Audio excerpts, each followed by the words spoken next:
2023, Bola Ahmed Tinubu is elected president of Nigeria, promising to tackle the nation's widespread insecurity and address two of its root causes, poverty and corruption. Christianity is facing an existential threat in Nigeria.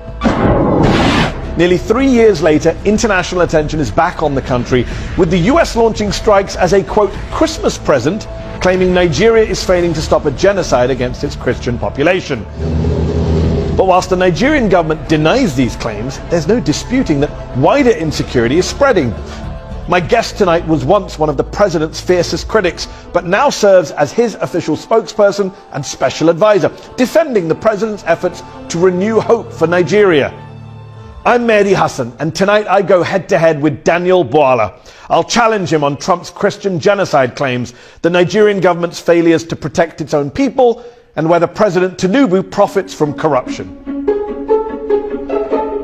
I'll also be joined by our panel of experts. Anu Adeoye, a journalist with the Financial Times, Aisha Osori, a lawyer and development expert with Open Society Foundations, and Tunde Doherty, chairman of the APC ruling party's UK chapter.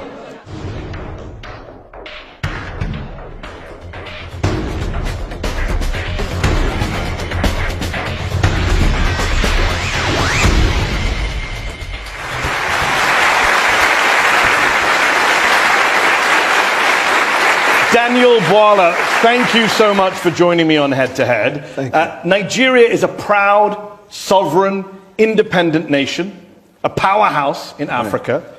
So why did you just let Donald Trump and the United States bomb your country on Christmas Day? The United States government did not bomb our country. The decision by the US government was anchored on the intelligence sharing between Nigeria and the United States and the agreement on the operation. So Donald Trump just didn't bomb Nigeria on his own whim? No. The US Secretary of State, Marco Rubio, called our own foreign affairs minister when the decision was made that that was the time to strike, and the foreign affairs minister got in touch with the president. So this was a joint operation, you're saying? Yes, it was a joint operation. On the Nigerian... What I don't understand is, how can it be a joint operation? Yeah. Donald Trump says that there is a genocide going on against Christians carried out by Muslims with your government turning a blind eye. You've called that narrative a hoax. Mm-hmm. You said it creates discord in Nigeria. Right. So when Donald Trump says he's bombing Nigeria to protect Christians from a genocide, is he lying?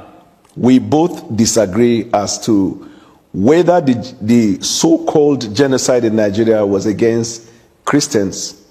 We believe that it is a targeted killing by insurgents, Boko Haram bandits, and all of these criminal elements against the people of Nigeria, Christians, Muslims, and those who have not identified with any religion.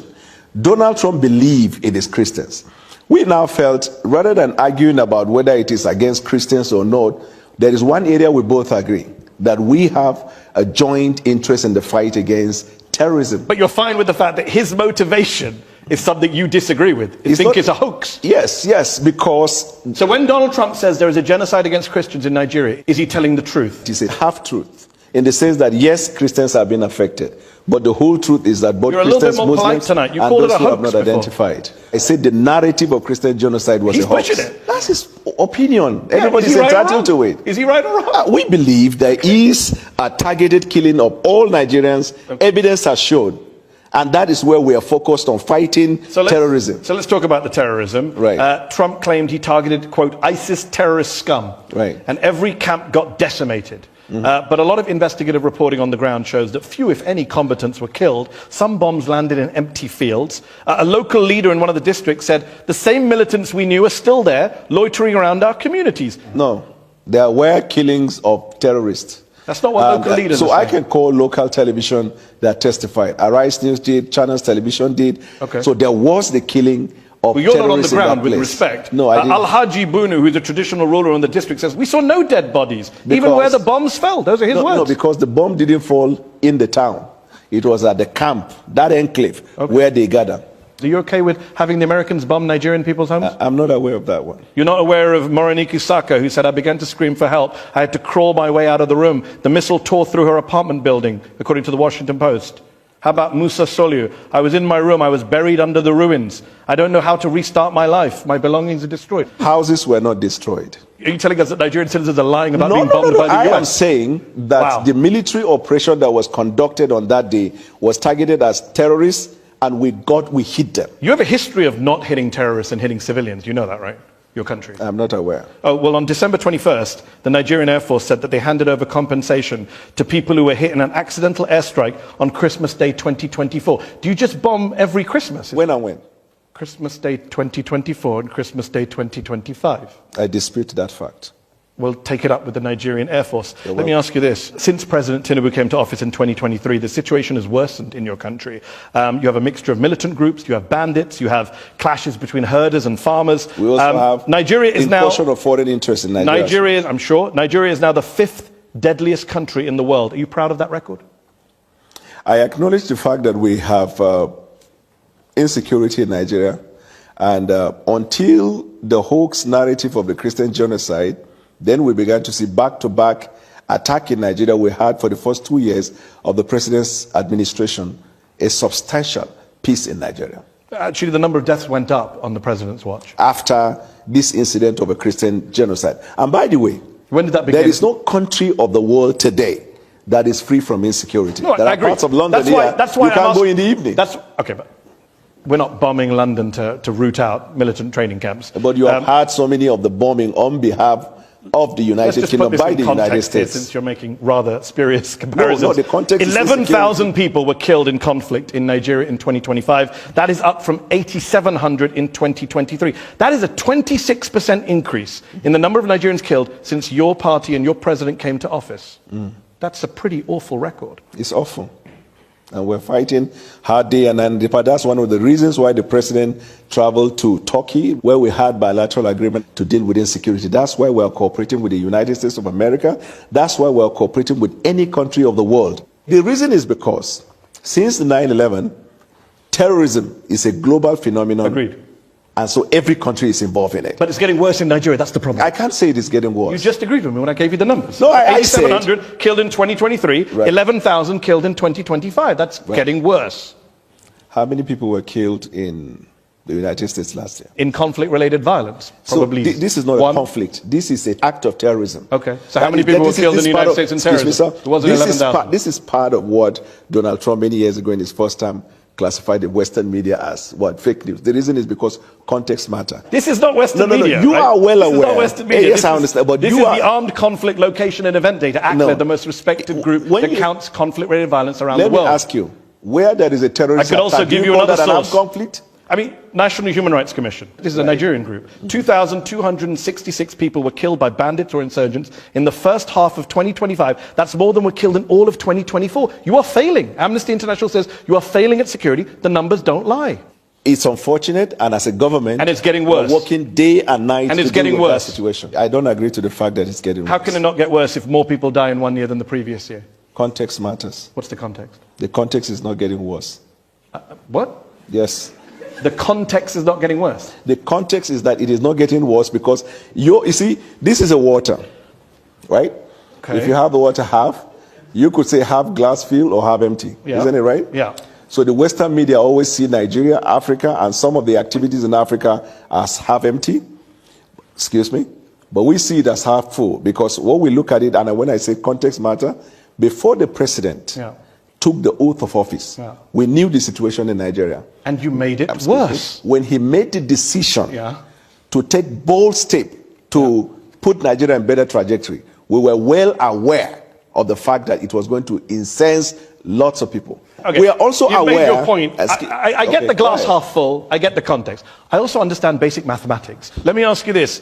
President Tinubu only declared a national emergency in November of 2025, brought in a raft of policy changes after Trump declared your country to be a country of particular concern for failing to deal with the threat of Christians. Does your government only spring into action when it is internationally shamed into doing so? Unfortunately for you, 6 months before that, we arrested the leaders of La Kurawa and Boko Haram. Some months before that, we killed a certain number of terrorists that the U.S. government, State Department, commended Nigeria. The U.S. Embassy celebrated the fact of the exploit of Nigeria before Donald Trump said that. But again, he shamed you, and you declared a national emergency. You didn't do it before he shamed you. We declared the national emergency 6 months before Donald Trump's statement. No, that's not true. The president of November of 2025. No. Much earlier, around, I think, April or May, the president declared national emergency on insecurity. But the actual national emergency was in November. How can it be let's actual? talk about, people can look this up. Let's talk about kidnappings. Yeah. The world remembers Chibok in 2014, Right. when 276 schoolgirls were taken by Right. the militant group Boko Haram. Very little has changed, unfortunately, in Nigeria. Just last November, 250 students and staff were kidnapped from St. Mary's Catholic School in Niger State. 2 years into Tinubu's presidency, Nigerian research firm SBM Intelligence said, and I quote, "Nigeria's kidnap for ransom crisis has consolidated into a structured, profit-seeking industry." That's embarrassing for your country that you have a kidnapping industry. I agree with the fact that the insecurity associated with kidnapping has now become a crisis economy. But much more than that, I know of our government's effort in dealing with that insecurity. If you have a little understanding of the nature and the boundary and the geographical measurement of Nigeria and the tendency for insecurity to come in, then you will understand that we're fighting a hydra-headed insecurity situation. With respect to the kidnapping of children, the government has taken measures already. We've introduced what we call Save the School, where students and schools that are in remote places where there is no security are brought back into state capital where they get the education that they need. But Nigerian people don't believe you. 2 out of 3 Nigerians say that Where did you security... get that information? Africa Barometer. May of 2024, 2 out of 3 Nigerians say security agencies are handling the abduction of Nigerians fairly badly or very badly. 1 in 3 Nigerians say they personally know someone who's been kidnapped. Yeah, you have These are stunning statistics. Amnesty, Human Rights Watch have lined up to say that you have allowed impunity to flourish, you have failed to apply lessons from previous attacks, damning indictments of your security According to you, that's not what they said. That's not what Amnesty said? Yes. Amnesty... I've literally got the quote right here. Quote it. The authorities' failure has allowed impunity to flourish and the killings to spread to many parts of the country. Source. Amnesty International, February 8th, 2026. Well, I'm not aware of that one. You're not aware of that one? I am aware. I'm aware. At the weekend, you put out a video to music of you and a team researching and prepping for this show. And yet every time I've asked you something, you say, I'm not aware of that. What were you researching in that video? You're really funny. Let me tell you I'll ask you a this. serious question. Amnesty International, you asked me for a source, I read out the source. You asked me for a date, I read out the date. What's your response other than picking up glasses of water? No, Amnesty has a history of calling everything bad. Okay. I want to ask you, that's what every authoritarian government in the world has said. What is Amnesty's report about US? Bad. Not just bad, you didn't use the word bad, you read. Yeah, what very they bad. said. Governments who do bad things, they all criticize human rights groups. No. Yeah, they do. I do this that. for a living. Let's ask about corruption before we go to our panel who are waiting patiently here. Transparency International, they say systemic corruption continues to plague the defense sector, causes a major hindrance to security. President Tinubu said in August, there is no more corruption in Nigeria. That's a ridiculous thing to say, is it not?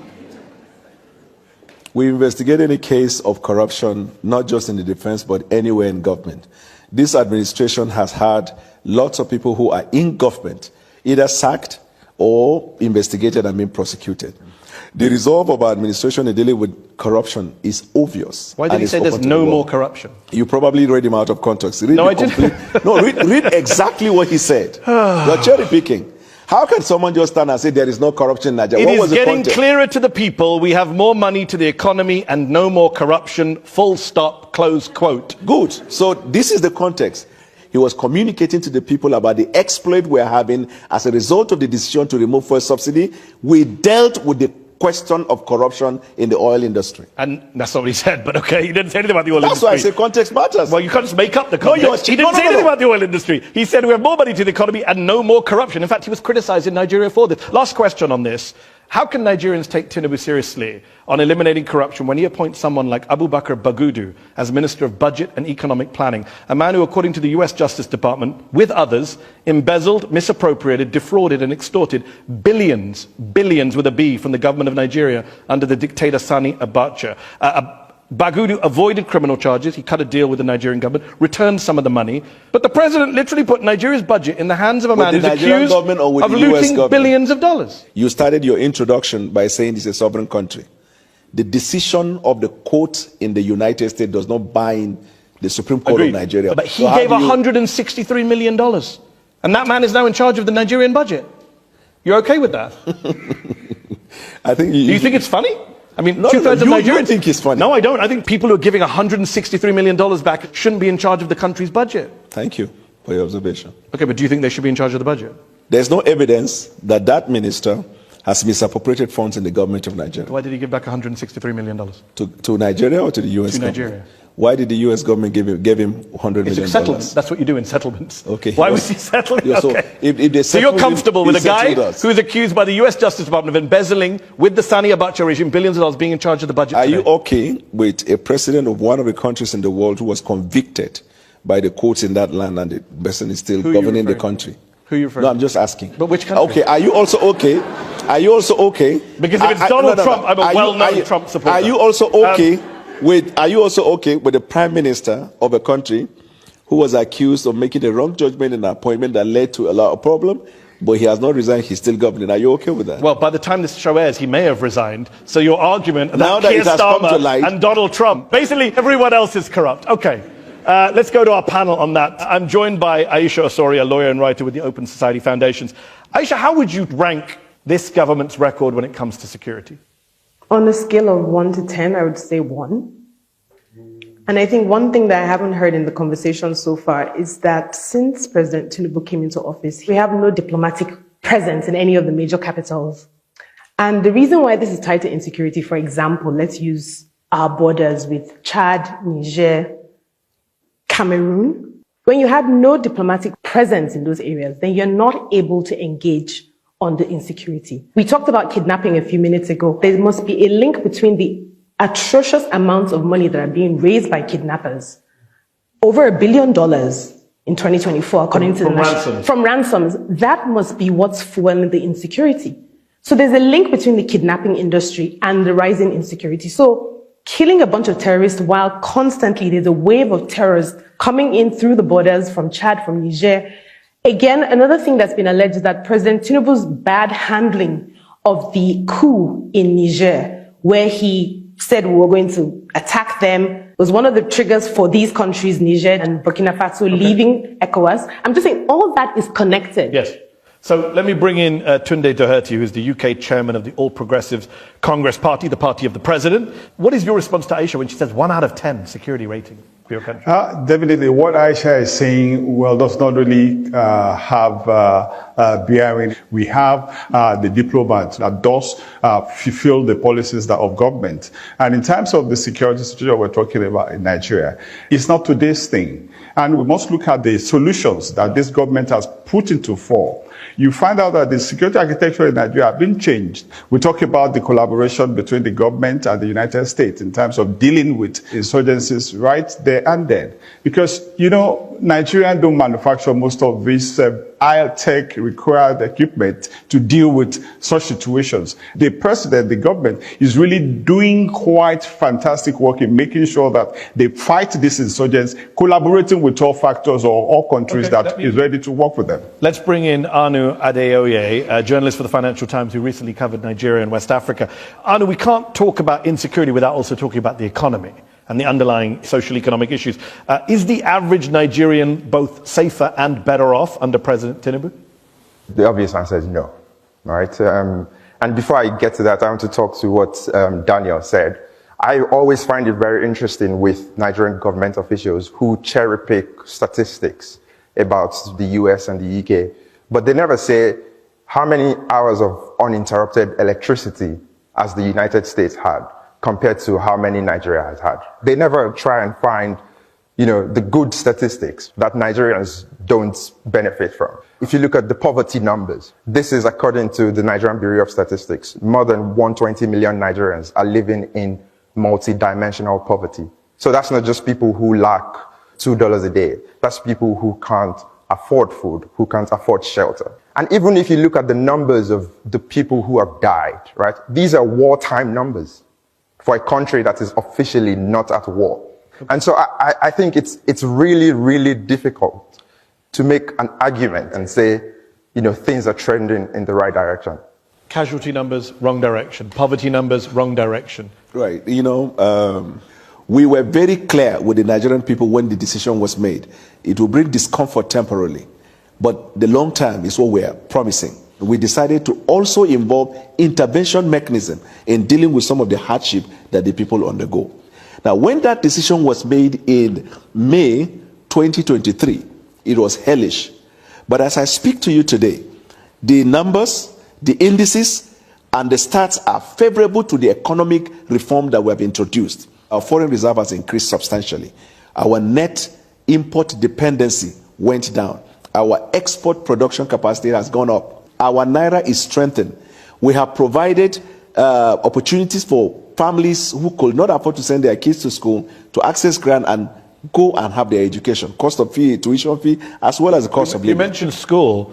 20,000 schools in Nigeria have been shut in the last few months because of these kidnapping attacks. Correct. 18 million Nigerian school children are not going to school, according to the UN. That is the highest number anywhere in the world. Because you proud of that? No, I'm not proud of that because of insecurity. But the measures we're taking now, we're restoring them back to their schools. And some of them whose schools are located in places where there are no governed spaces, we're bringing them back into towns. So when you give out your stats or your opinion about an issue, also incorporate this fact so that the viewer will look at, yes, there is an obvious fact that because of the policy decision that it brought kind of untold hardship, but also we are making progress in this regard. So I agree with you. That's a fair point. We should look at things in the round, and you pointed out things you've done well. But then you need to do the same thing. Do you accept then that the poverty numbers are going in the wrong direction? Yeah, sure. It's like that's the crucial one for a lot of Nigerians. No, but numbers don't lie. 141 million people in 2026 are going to be living in poverty in Nigeria. Then I explain, 62% of the population. Then I explain to you why. Context matters. I agree context matters. It's a failure. What you did produced 62% in poverty. So the IMF, the World Bank, and the Brentwood, they have applauded the reform decision we took. Now, tell me one country of the world that will introduce that kind of reform, and there won't be consequential effect in terms of even in the United Kingdom, as we speak, there is a cost of living crisis. Are you aware? No, I'm not aware of that. Okay. Let me bring Anu back in from the FT. Is that a fair point that Daniel makes, that the IMF, the World Bank are praising what we're doing and actions have consequences? Yeah, look, I think ultimately those reforms had to happen, right? There was chronic mismanagement at the central bank. The government before the Tinubu government was an APC government. So it's the same party. So, there's only so much blame they can pass around. Yes. This full subsidy, you had to do something. It was riddled with corruption. But then the other part of that argument is doing those reforms should not be the end goal. It should only be the starting point. What you need ultimately is foreign direct investment in Nigeria. You need people to bring money into Nigeria to invest long term. Robust foreign direct investment in Nigeria. Let me bring in Tunde. Tunde, Anu makes the point, it's all APC governments. So you can't really blame previous government. This is all your party has presided over the situation in Nigeria. Do you Definitely. That's why you have a president that is economically reliable to put the economy in the right trajectory. This is the first time you see people rushing to come and invest in Nigeria because of the key economic reshaping surgery that is taking place in Nigeria. So you can tell that Nigeria of yesterday is not Nigeria of today. We have to go to the break, but last word to Aisha.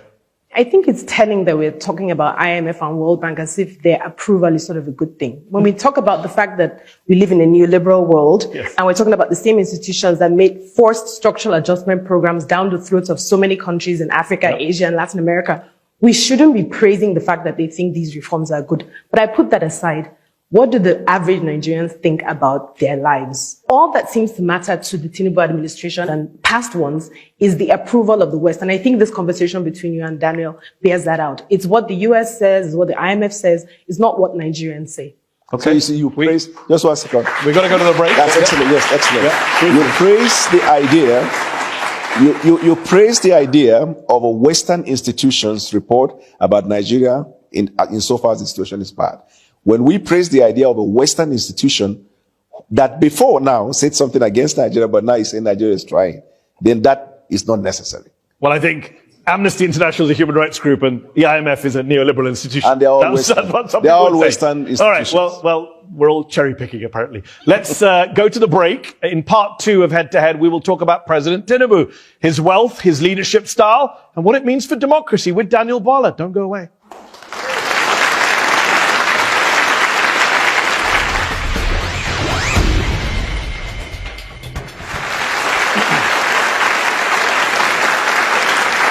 Welcome back to Head on Al Jazeera. My guest today is Daniel Bwala, Special Advisor to President Tinubu of Nigeria. Let's talk more about your boss, President Tinubu. He's been on the political scene in Nigeria for decades, first as governor of Lagos and now as president since 2023.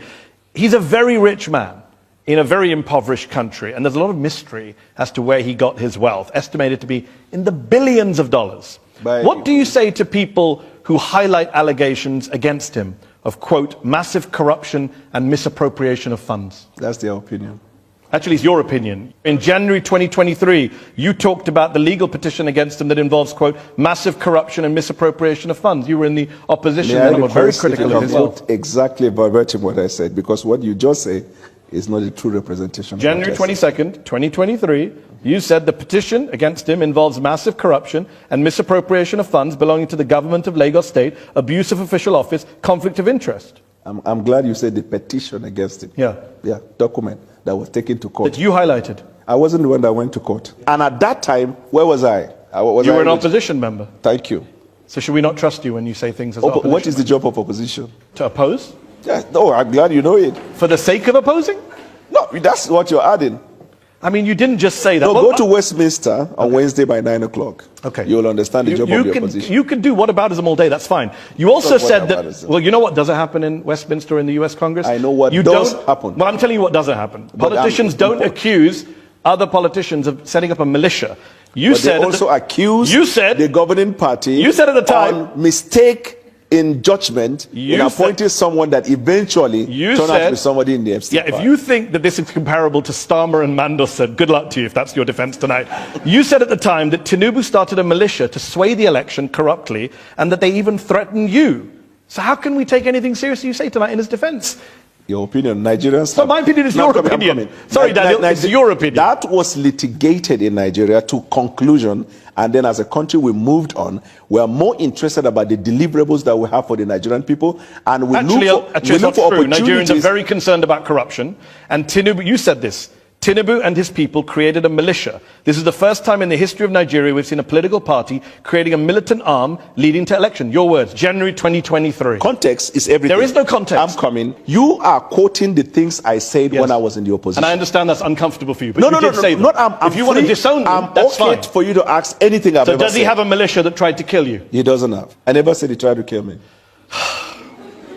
I myself have received threats from him and his camp. Your words. I never said that. You didn't say that at a press conference on January 22nd, 2023. You're just denying. I never said that. Who said it then? A lookalike?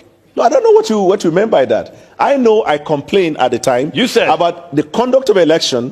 It is not my fault that I am able to recall your words in a way you can't. But it will be your fault when you read it out of context. Yeah. If we go home late tonight, context. Yes. Tinubu and his people created a militia. This is the first time in the history of Nigeria we've seen a political party creating a militant arm and leading to election. He advised his people should grab by all means necessary the process leading to elections, that they created this militia shortly after that. We have seen violence in Nigeria, and I myself have received threats from him and his camp. Tinubu never created a militia. Tinubu is one of the foremost politicians in Nigerian history. Tinubu and his people created a militia. Who said those words, Daniel? Tinubu has helped in strengthening democracy in Tinubu Nigeria. And his people created a militia, Daniel. Who said those words? Tinubu brought in leadership skills into governance. Tinubu and his people created a militia. Who said those words? Tinubu and his people never created the militia. So why did you say they did on January 22nd, 2023? I never said that. Let's keep going since you're denying words that came out of your mouth. Let's quote some other folks. The Organized Crime and Corruption Reporting Project named President Tinubu a finalist for the 2024 Corrupt Person of the Year award. According to a 2025 poll, 2 out of 3 Nigerians think the president and his team are involved in corruption. That's a statement from drunken people. Next question. 2 out of 3 Nigerians are drunk. No, start with the first one. What would you say the first time? The first one was the OCCR reporting project. They are the drunken people. Okay, what about the Nigerians? Are they sober? Are 2 out of 3 Nigerians sober when they say your president and you were involved in corruption? Nigerians are entitled to hold and express opinion. Yes, it is in our constitution. The fact that you express an opinion does not substantiate that opinion. I agree, but that's their opinion. You accept that 2 out of 3 Nigerians think that your government is corrupt. I will be happy if you can tell me a finding of court that says Tinubu is corrupt.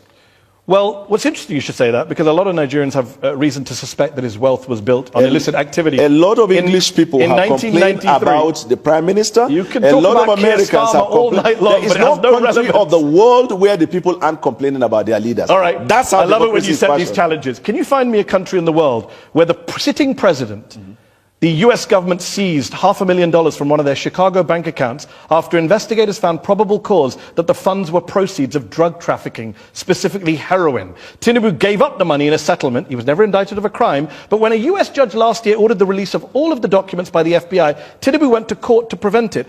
What does he have to hide? The minute a matter is taken to court by right, you have the right to send your lawyer. The fact that you send a lawyer to defend your matter or to go against a motion that is filed before the court is not a conclusive proof of acceptance of the fact He's obviously got something that to was taken hide. to the court. He gave up $500,000, which were probably the proceeds of drug trafficking. I'm glad you used the word probably, but it is not. Go ahead.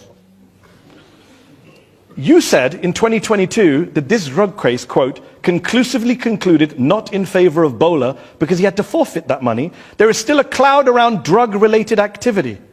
Cloud. Yeah. Not a conclusion. Okay, so the cloud's still there for a lot of Nigerians. No, the cloud is no longer there. How did it disappear? Because the Nigerian people have moved on with the president. Who said they moved on?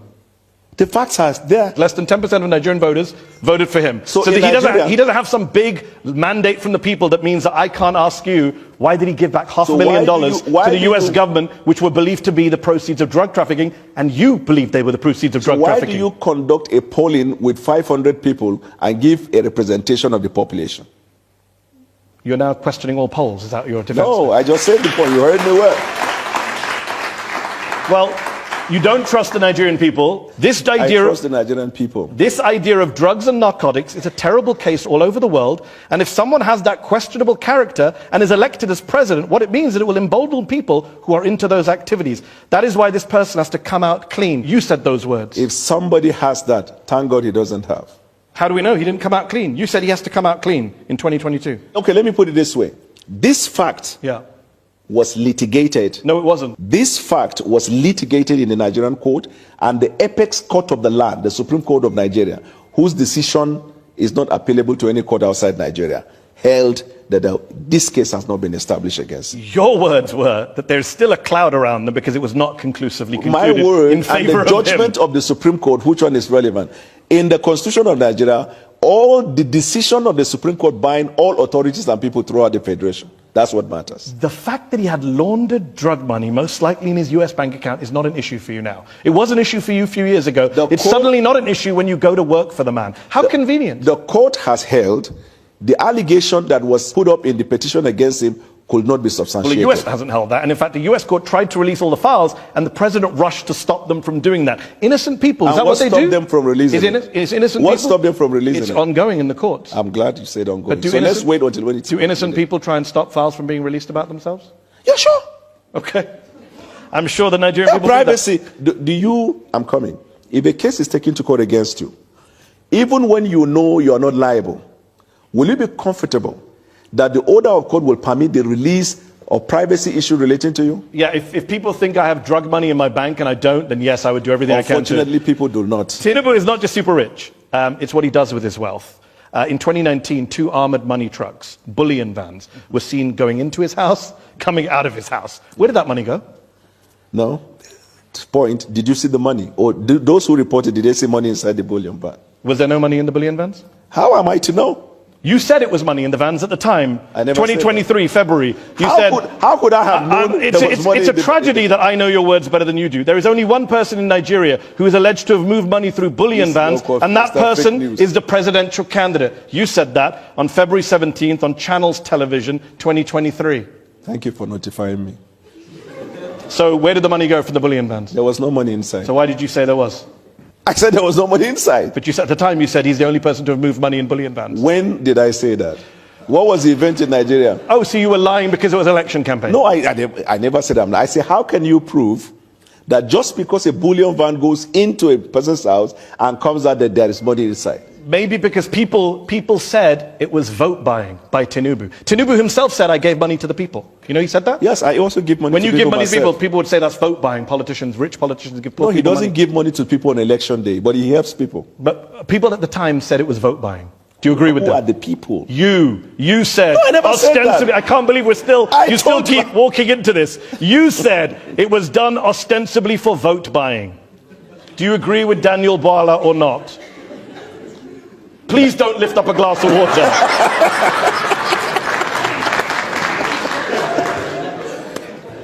On the eve of the presidential elections, 2 cash-laden bullion vans, your words, were seen on the premises, which was ostensibly for vote buying. Your words, January 22nd, 2023.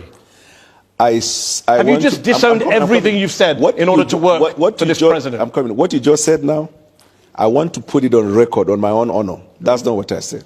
So far you've denied 2 things. This one I said, that's not what I said. Before you said so it too. Let me Let's keep count. Let me tell you what you do. You will have an idea of a phrase or a word in a sentence. They coin the other part of it to project what you want to push out. No, I read the entire sentence to you. No, but that's wrong. No. Let's read it again. Wrong. On the eve of the presidential elections in Lagos, 2 cash-laden bullion vans, your words, were seen on his premises located on 26 Borderland Street, which was ostensibly for vote buying. Your words. You can just say I don't agree with what I said, then I was lying for political I don't agree with what you said, yeah? No, with what you said. In fact, in 2023, you said that he bought his election. Did he buy his election? At the time, I thought. But when it was litigated in court, the court found that he didn't. So you thought he was vote buying, and now you don't. You thought he bought his election, now you don't. In fact, you said it was so corrupt, the 2023 election, Tinubu's win, you said that you couldn't eat food for 3 days. I never said that. Where? Arise News, March 2nd, 2023. I became so sick for the past 3 days, I found it very hard eating food. I'm sure you have a mistaken identity. I never said that. You never said that you Why became would I sick. not eat? Win, lose or draw, you eat your food and go to bed. I'm going to spend a lot of time enjoying social media after this show is done Go and ahead. aired. Yeah, well. Let's turn to our panel, who are waiting patiently once again. I'm joined by Anu Adeoye, a journalist for the Financial Times who's covered Nigeria. Anu, we've talked a lot about President Tinubu and the allegations of corruption, including from Daniel Bwala, which he's now pretending he didn't make. Allegedly, okay. You recently described him as a wily political tactician. How does he wield power? Daniel and others have accused him of vote buying in the past. How does he wield power in your view? Yeah, I mean, I think you need to understand the context of Nigerian politics, right? And this isn't specifically about Daniel, because he used to be in the opposition, now he works for the president in the APC. Well, he used to be in the APC, then he was in the opposition, now he's back in the APC, and he doesn't remember anything he said when he was in the opposition. And I think the crucial context here is Nigerian politics is ideology free. Yes. Right? There's no left or right, as it were. It's mostly, unfortunately, about, people call it stomach infrastructure in Nigeria and self-interest. And ultimately, if you're someone like the president who, for all his many faults, I think is someone who sees Nigerian politicians for what they are. They are self-interested people. And if you can tap into that, it's very, very easy to get people to come on side. I have a question for Daniel, right? It's like, what made you from saying all of those things that you now disavow? What was the grand vision that made you decide, I want to work for this guy? First of all, I left him after the primaries because he made a choice of a Muslim ticket. And I thought at the time that would be injurious to the interests of the Christian minorities. I made that decision. And I campaigned against him. And after the election, for the next 1 year, I was critiquing policies of the president. But I saw from January right up to December how this president patiently introduced policies and continued to engage Nigerians across all platforms in a bid to push Nigeria forward. I became impressive about it, and I made a choice to do that. Just in the same way that Mehdi Hasan has worked with BBC, I worked with Sky News, then with MSNBC, and then back to Seteo.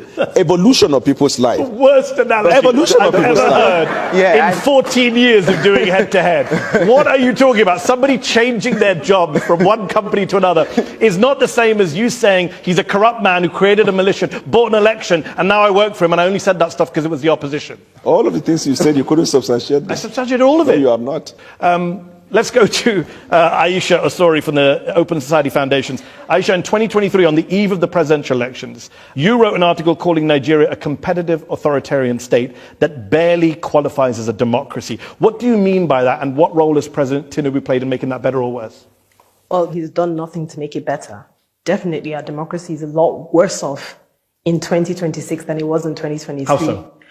Well, for one thing, we had a stronger opposition in 2015 when the APC came in, but thanks to President Buhari and now President Tinubu, we have 30 out of 36 states are now APC, which is not necessarily a good thing because that means we have no opposition. PDP, the People's Democratic Party, has been virtually destroyed. The Labour Party has been destroyed. We literally have no political parties anymore. Another thing that we don't have is any separation of powers between the legislature and the judiciary. Tunde Doherty is here, the UK chairman of the All Progressives Congress Party, the president's party. Aisha says that your party is turning Nigeria basically into a one-party state. I disagree with her. I want people to know something about President Bola Ahmed Tinubu. Before the man comes to government, he was an accountant. He has a very high-paying job. He was working with Mobile before he became and before who did he came to politics. Before Mobile? He said he worked for Deloitte. Yes. He made a lot of money from Deloitte, he said. Yes. Deloitte says they have no record of him ever working for them. If you know him, before he came to politics, he's such a very generous, very rich man. Before he came into politics, Deloitte say they have no record of him working? You remember he was a senator. Tunde, why does Deloitte say they have no record of the man working for them? That is not the right thing because there are oppositions working against to bring the man down. But I can tell you, Deloitte is part of the Nigerian opposition. No, you can't, because all of these things emanate from the opposition point of view to bring the man down. But they have forgotten this man is the symbol of Nigerian democracy that we have today. He fought the military to the standstill during the Adeko period. He made sure that there's no politician in Nigeria today that will say he did not have a Tinubu tonic in his political stability in Nigeria. Before we go to the audience, I've been waiting patiently here. Fact check, Deloitte denied that they said he never worked for them. Go ahead. Okay. You have said in the past, I don't even know why I'm bothering. That when was this man born? We don't know where he was born. He doesn't tell us anything. You complained about this. Now you work for him. Has he told you his birthday? If you don't know when someone was born, first of all, he must have been born before me. I guess you know that. And secondly, my not knowing when he was born, does that have a consequential effect on his birth? You said it did at the time when you raised it as an issue. Does it have a consequential effect on his birth? And do you now know where he was born? I don't know. Still? Okay. Let's go to our patient audience here in London's Conway Hall. Let's go to the lady here in the front row first. In 2023, President Tinubu promised Nigerians constant electricity within 4 years, saying Nigerians shouldn't vote for him if he failed. Yet the national grid has suffered repeated collapses, including twice in January 2026. What is the government doing right now to stabilize the grid and improve reliability? Yeah, the government has actually strengthened the partnership between the private sector and the public sector. You should know that we took up reforms in the power industry that has allowed the private sector to be fully involved. Some of the state governments have even reached an agreement where they have off-grid and they run their own electricity company in their respective states. So the progress is being made, and I can assure you by the end of this first time, you would have seen very obvious change that you'll be happy about. Should people not vote for him if the electricity situation continues to be bad? That's what he said. They will make the decision when that comes, when that time comes. Okay, let's go back to the audience. Let's go to the gentleman there with the hat. Yep. Why should young and emerging Nigerian politicians believe that merit and not connection or lobbying determines their political relevance in the Nigeria of today? I can tell you that lots of young Nigerians are excited by the prospect of the renaissance in terms of growth, development, and opportunity that the Nigerian government and its policies has provided for them. That's why you see lots of them, they are sending remittances. Some of them are even coming to invest in the tech industry. So Nigerian people understand that in this administration, only merit. The president doesn't need to know who you are. If you have the right idea, that administration will provide the enabling environment for you to thrive. Daniel, an overwhelming majority of young people see their country moving in the wrong direction in Nigeria, 91%. What is the source? The Afrobarometer survey from last summer. I question the authenticity of that report. Do you still think this government is a nepotistic government? No, it is not. You said it was in the past. And I'm now saying it is not. Okay, let's go back to the audience. Yes, woman in the third row there, yes? I was delighted to hear that you said that you have rid the oil industry of corruption. Given that fact, why is it that you allowed the oil companies, the oil majors who've been working in the Niger Delta for the last 70 years to exit without dealing with the corruption pollution problem that has riddled the lives of Niger Deltans who are paying the cost, but without the companies being made to foot the bill? Yeah, so all the foreign oil companies that invested in Nigeria, they did so based on the agreement they have with the government. When this government came on board, we introduced reforms, including in the energy sector. Some of the companies who felt they couldn't bear, because most of the investigation found out, most of them were just rent seekers over the years in successive government. And so we decided that you have to play by the book. And they were not comfortable, they left. You don't have control over their decision. But in the same vein, shortly after that, you see lots of foreign companies that are coming to Nigeria to invest. Okay, let's go back to the audience. Let's go to, yes, gentleman there with the jumper there, yes. The current chair of the Independent National Electoral Commission, Professor Joash Amopitan, made some disparaging and stereotypical remarks about the Hausa Fulani people of northern Nigeria, specifically the Muslims. Do you think he is morally justified to continue occupying such a sensitive position, given the kind of remarks he made? My apologies to you for if such a statement was made to any group at all in Nigeria. It is not acceptable. This government promotes tolerance amongst Nigerians. We also understand the need for the president and the federal government to avoid interfering on institutions of government. I will be happy to follow up with this point you've raised, if at all such a thing happened. All right, I'm going to go to the lady at the back, yeah. You've been on different sides of the political spectrum over the years. How do you personally decide when to change your position? And how should the public make sense of that without us losing trust in you? Yeah, politics is dynamic. It is anchored on both national interest and personal interest.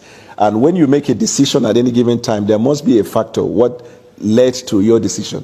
And in this case, I told you, I made the decision to leave the president because of the Muslim ticket. And after the election, we now go into governance. I see the president introducing reforms that were necessary for the growth of Nigeria. I made a U-turn to support him. I think that is the basic component of a human being, your ability to decide otherwise if you feel the facts are there. Facts can change opinion. And in this case, facts change my opinion. Isn't he running on a Muslim ticket next year? Whatever he decides, I will trust his judgment, because after he made the decision, we do not see as evidence the maltreatment or disenfranchisement of the Christian minority. Okay. Let's take a last question. Gentleman in the second row, you've been waiting a while. I wanted to ask about vigilantes, because if we look at rural communities across the country, often they are the main security providers. So how exactly is your administration working with them to enhance community protection in rural communities while minimizing abuses of power? The president has encouraged the governors to continue to participate with law enforcement in their state for training, for intelligence gathering, and in some limited cases for them to form a community vanguard. Most of these states where you see these skirmishes or problem in the past, those ones have stopped. What we are now seeing as insecurity is insurgency, terrorism, and Boko Haram. And once it is a terrorist activity in any country, just like in NATO, they say attack on one is attack on all. When it becomes terrorism, then it is the responsibility of the entire nations of the world to fight that, and not to be doing blame fixing. Last question from me, Daniel. I know you don't trust any polls, but most Nigerians, I think, would agree. The ones that are in your favor, of course. But most polls show that Nigerians are very unhappy with politics, with the government, with the establishment. They're very unhappy about corruption.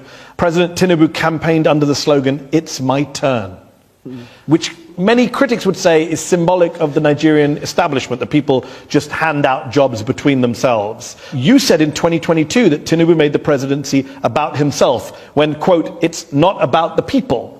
Can we end the show in agreement that what's happening in Nigeria right now is not about the people? After he won the election, he made it clear by his conduct, action, and executive act that it is about the interests of the Nigerian people. But he ran on, "It's my turn." Should really run that? He actually did not run. It was a statement he made before the primaries. Your facts are not correct. You criticized him for it, Daniel. Yes, and I changed my mind. Do you change your mind in life? I do change my mind. Remember, I moved from the BBC to Sky to MSNBC. Thank you. On that note of agreement, we will have to leave the show there. I will say thank you to our very patient audience here at London's Conway Hall, to our panel of experts here, and thank you to Daniel Bwala from the Nigerian government, spokesman for the president, for coming on Head to Head tonight. Head to Head will be back very soon.